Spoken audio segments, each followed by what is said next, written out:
Assalamualaikum warahmatullahi wabarakatuh. Selamat pagi semuanya. Apa kabar hari ini? Alhamdulillah, luar biasa. Allahu Akbar. Tentunya lebih semangat ya, karena kemarin kita sudah liburan. Gimana liburannya kemarin? Tentunya kalian di rumah aja ya. Tapi nggak apa-apa, yang penting kita selalu dalam keadaan sehat dan selalu dalam lindungan Allah Subhanahu wa Ta'ala. Nah, alhamdulillah, untuk saat ini kita sudah masuk ke tematik 6D. Tematik 6D lebih tepatnya subtema 1, pembelajaran pertama dan pembelajaran kedua. Sudah siap untuk pembelajaran kali ini? Okay, let's begin our study today by reciting Al-Basmalah. Bismillahirrohmanirrohim. Semoga atas bismillah yang telah kita baca tadi, Allah permudah kita dalam memahami semua materi yang ada pada pembelajaran kali ini dan tentunya bermanfaat untuk kita semua. Selanjutnya, pesan Miss Lulu, semangat terus belajar ya. Di tematik yang ini, tematik selanjutnya, dan tematik seterusnya. Oke, selanjutnya, let's check it out. Mari kita tonton.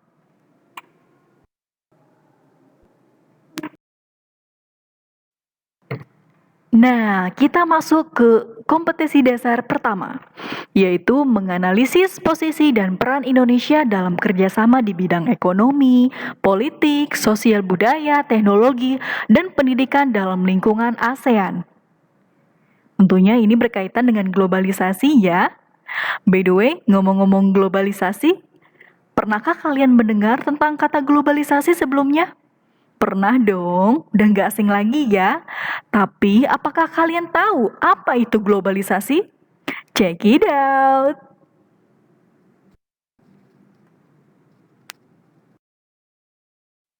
Jadi, globalisasi itu proses penyebaran dunia secara luas tanpa batas. Wah, kayaknya seru nih. Nah, proses globalisasi ini mempengaruhi dan dipengaruhi oleh bisnis, politik, tata kerja, ekonomi, sumber daya, sosial budaya, dan lingkungan alam. Untuk lebih jelasnya, kalian juga perlu tahu nih contohnya apa. Oke, next.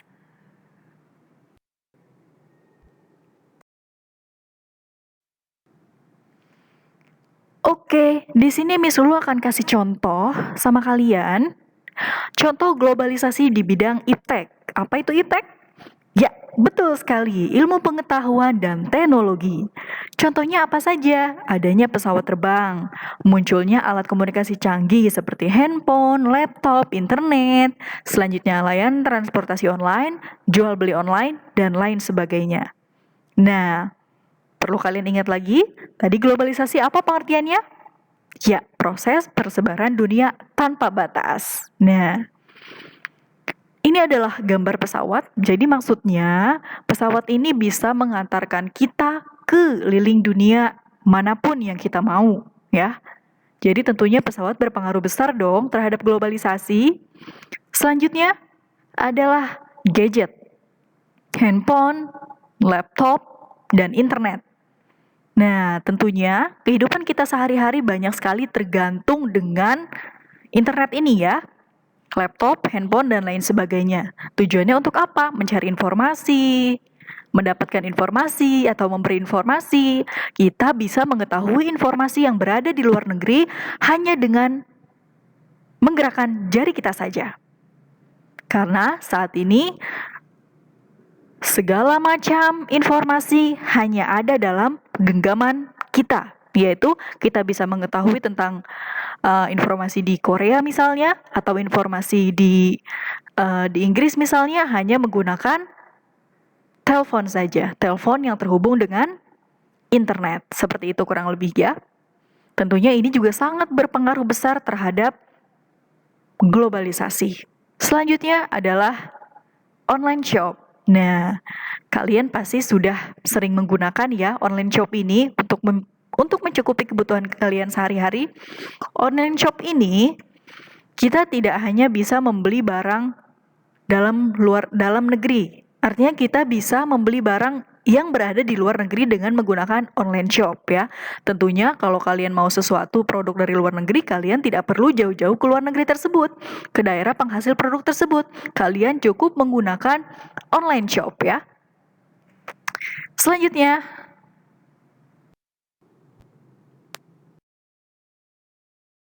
nah, dari gambar ini, manakah yang menurut kalian produk dari Indonesia dan produk dari luar negeri? Coba kalian amati ya. Apakah ini pizza dan Coca-Cola? Ataukah kapal api? Ataukah batik? Ataukah KFC dan Coca-Cola? Ayo, yang mana? Kira-kira apa kaitannya makanan-makanan ini atau produk-produk ini dengan globalisasi? Ada yang tahu? Iya, produk-produk ini salah satunya adalah produk hasil dari luar negeri. Tapi kalian bisa konsumsi atau kalian bisa nikmati tanpa perlu kalian pergi ke negara tersebut. Karena produk ini juga sudah banyak ditemui di Indonesia. Ini merupakan faktor globalisasi di bidang, ya betul, di bidang ekonomi. Sampai di sini paham ya? Sekali lagi, kalau kalian ingin sesuatu produk yang berasal dari luar negeri, kalian tidak perlu jauh-jauh pergi ke negeri tersebut. Karena di Indonesia pun sudah banyak. Sampai di sini paham ya teman-teman?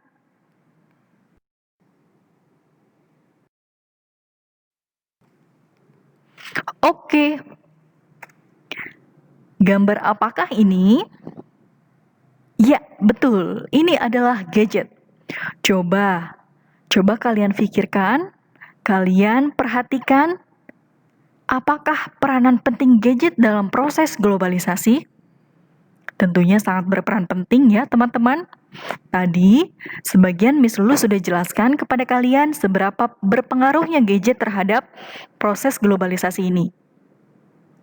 Hanya dalam genggaman, kita bisa mendapatkan atau memberi informasi sebanyak yang kita mau. Kita bisa mengetahui informasi dari dalam negeri maupun yang berada di luar negeri hanya dengan alat yang bisa kita genggam ya. Tapi pesan Miss Lulu, gunakan gadget kalian sebaik mungkin ya. Kalian harus betul-betul bijaksana dalam menggunakan gadget kalian. Artinya, gunakan gadget untuk hal-hal yang positif seperti mencari informasi, menambah pengetahuan, menambah wawasan, bukan hanya yang berada di Indonesia, tapi seluruh negeri, seluruh negara yang kalian mau, yang kalian suka, dan yang kalian kepoin. Oke teman-teman, siap ya?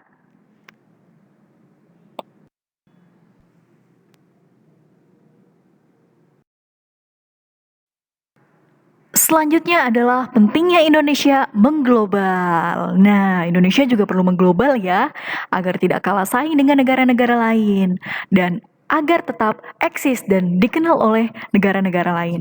Oke, globalisasi mendorong adanya kerjasama antar negara dalam berbagai bidang ya, bidang politik, bidang pendidikan, bidang sosial, pertahanan keamanan, kebudayaan, dan ekonomi. Kerjasama tersebut berpedoman pada politik luar negeri masing-masing. Bentuk-bentuk kerjasama antar negara antara lain seperti kerjasama bilateral, regional, dan multilateral. Yang pertama adalah kerjasama bilateral. Di sini bisa kita lihat ya, kerjasama ini artinya kerjasama antar dua negara dengan tujuan untuk membina hubungan yang telah ada serta kerjasama perdagangan dengan negara mitra. Selanjutnya kerjasama regional. Kerjasama ini adalah kerjasama antar negara-negara dalam satu wilayah atau kawasan dalam bidang ekonomi. Selanjutnya yang terakhir adalah kerjasama multilateral.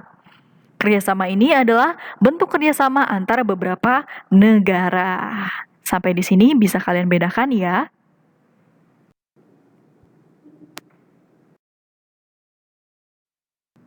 Kita masuk ke KD selanjutnya, yaitu menjelaskan cara menghasilkan, menyalurkan, dan menghemat energi listrik. Nah, di sini adalah air sang penghasil listrik. Kalian tahu PLTA? Ya, betul. PLTA adalah singkatan dari pembangkit listrik tenaga air. PLTA ini merupakan pembangkit yang mengandalkan energi potensial dan kinetik dari air untuk menghasilkan energi listrik. Energi listrik dalam jumlah besar dihasilkan oleh generator listrik. Generator dapat digerakkan oleh tenaga air, uap, matahari, angin, panas bumi, nuklir, dan tenaga diesel. Komponen-komponen PLTA ini adalah turbin dan generator yang mengubah energi potensial air menjadi energi gerak, kemudian diubah lagi menjadi energi listrik.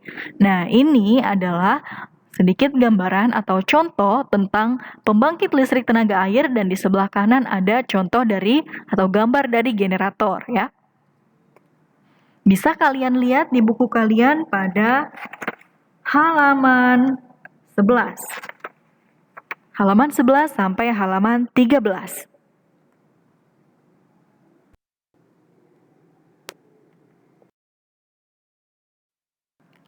Dan kade yang terakhir adalah memahami reklame. Kita review kembali pengertian dari reklame. Reklame yaitu gambar yang berguna untuk menawarkan atau mempromosikan barang dagangan atau jasa kepada masyarakat agar tertarik membeli atau mengkonsumsinya. Kalian tentu sudah tahu ya contoh reklame yang kadang banyak kita jumpai di pinggir-pinggir jalan. Seperti gambar Indomie misalnya, dan barang-barang atau produk-produk lainnya. Sedangkan di sini fungsi reklame adalah memberikan informasi kepada konsumen tentang perusahaan atau produk atau barang atau jasa ya.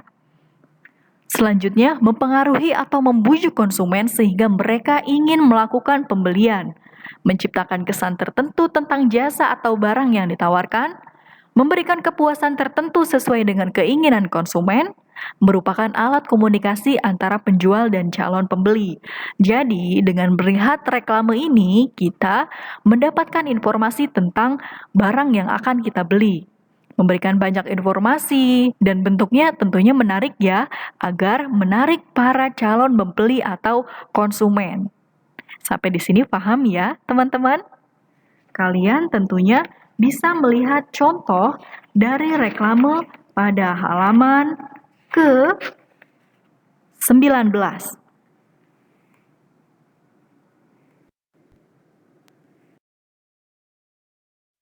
Oke teman-teman, Miss Lulu tahu nih, ini adalah bagian yang paling kalian tunggu-tunggu kan? Oke, tugas. Tugasnya adalah kerjakan manfaat dan dampak globalisasi bagi bidang sosial, bidang ekonomi, pendidikan, dan budaya. Pada halaman 11. Kalian pelajari dulu materi ini, kalian pahami, kemudian kalian baca-baca informasi lain, boleh dari internet, dari YouTube, dari buku lainnya, kemudian baru kalian kerjakan tugas tersebut. Sampai di sini paham ya teman-teman? Ingat, kerjakan secara mandiri ya.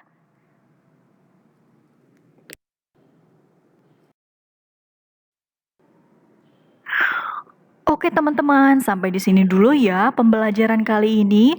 Mudah-mudahan apa yang Miss Lulu sampaikan hari ini bermanfaat ya untuk kalian. Dan semoga kalian memahami maksud dari video kali ini. Dan terima kasih sudah menyimak. See you on the next video. Jangan lupa untuk tutup pembelajaran kali ini dengan membaca Alhamdulillah. Alhamdulillahirobbil alamin. Pohon kelapa, pohon melati. Sampai jumpa di video nanti. Wassalamualaikum warahmatullahi wabarakatuh.